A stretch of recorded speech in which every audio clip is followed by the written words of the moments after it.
ভাইরা আমার, আল্লাহর কসম করে বলি, একটা সময় আসবে মন খুলে নামাজ পড়তে চাইবেন। বিশ্বাস করেন ভাই, লিখে রাখেন ডায়েরিতে।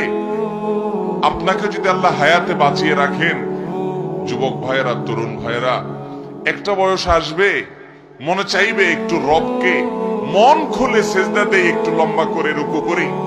পারবেন না, অসুস্থ হয়ে যাবেন, রোগবালায় ধরে ফেলবে। বাবারে, সে সময় আসবে না?